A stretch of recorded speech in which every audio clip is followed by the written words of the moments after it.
Leo nataka nimsaidie mtu ambaye anaota ndoto. Na ndoto yenyewe anakuwa anaota anatoa vitu mdomoni. Inaweza kuwa ni kamba, lakini kwa kadri anaitoa inazidi kuwa ndefu. Inakuwa haina kikomo. Alafu mtu wa pili ni yule ambaye anaota ndoto anakojoa. Mkojo unakuwa hauna nao mwisho. Unaweza kukojoa malita na malita, lakini mkojo haufiki mwisho. Yupo mtu mwingine pia anaota ndoto anatoa kitu kwenye sikio. Inaweza kuwa ni uchafu lakini hauishi. Inaweza kuwa ni nta anavuta kikamba, kiuzi, lakini hakiishi, hakina mwisho.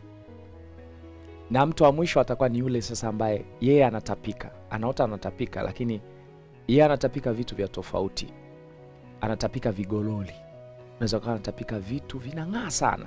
Havijakaa kwenye mfumo wa matapishi kabisa. Naomba nikuelezee sasa.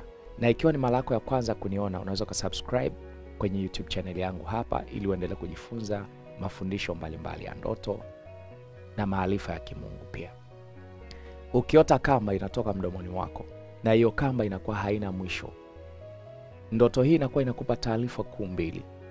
Taarifa ya kwanza inakueleza juu ya uchawi uliofanyika, ni uchawi wa vyakula. Yaani mtu anakulogezea kwenye chakula. Unapokula chakula cha kichawi na dhamira yake inakuwa ni moja. Inaleta maradhi ya tumbo, vidonda vya tumbo. Unakuwa unasikia tumbo kama lina mzigo mzito, kama umebebeshwa jiwe kwenye tumbo. Unasikia maumivu makali sana ndani ya tumbo. Ukirudi kwenye ndoto, Mungu atakupa taarifa ya kuota unatoa vitu alafu havina mwisho. Lakini vile vile taarifa ya pili kwenye hiyo ndoto, Mungu anakuwa anakusemesha kwa habari ya siku ya kesho. Baada ya kuamka, mnaweza mkapata mtafaruku, mgongano na mtu, mkagombana, mkatusiana. Yaani kawa ni ugomvi kabisa.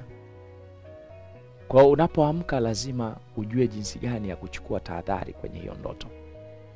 Ndoto ya pili ni yule mtu sasa yeye anaota anakojoa. Mkojo unakuwa ni mwingi sana na unakuwa hauna mwisho. Huyo mtu pia anakuwa anapewa taarifa na Mungu kuwa ana roho ya kutokufikia tamati. Anakuwa na mipango mingi mizuri. Ana mambo mengi ambayo amekusudia kwamba tafanya hichi, tafanya kile, lakini utimilifu ndo unakuwa haupo.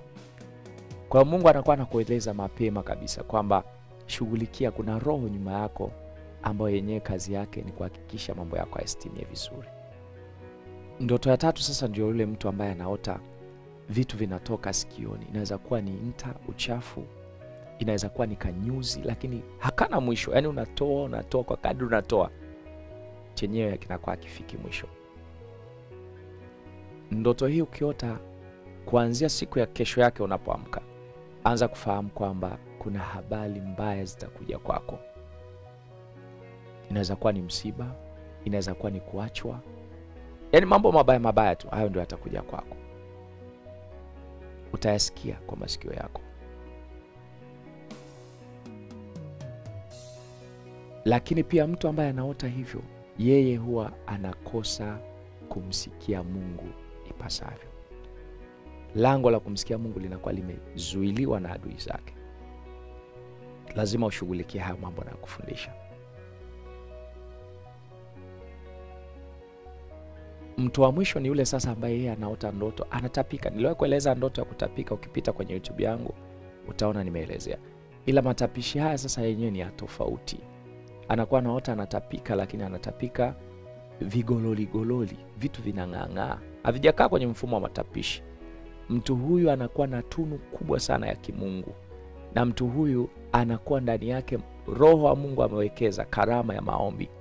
Mtu huyu anaweza kuwa ni nabii, akatamka vitu vikatokea.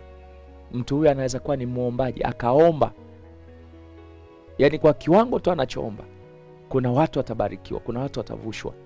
Na anakuwa na mamlaka kubwa sana kupitia ulimi wake.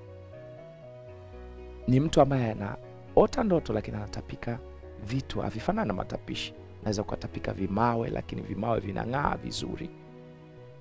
Uko na kipawa kikubwa sana cha unabii, cha maombi, cha kutamka, na nguvu yako itakuwa katika kinywa. Kwa hiyo ambao unahitaji niendelee kutafsiri ndoto nyingi zaidi, unaweza kanisaidia ni ndoto ipi ambao unahitaji ni tafsiri, iandike kwenye comment nami nitaitafsiri. Mungu wa mbinguni akubariki sana. Amen.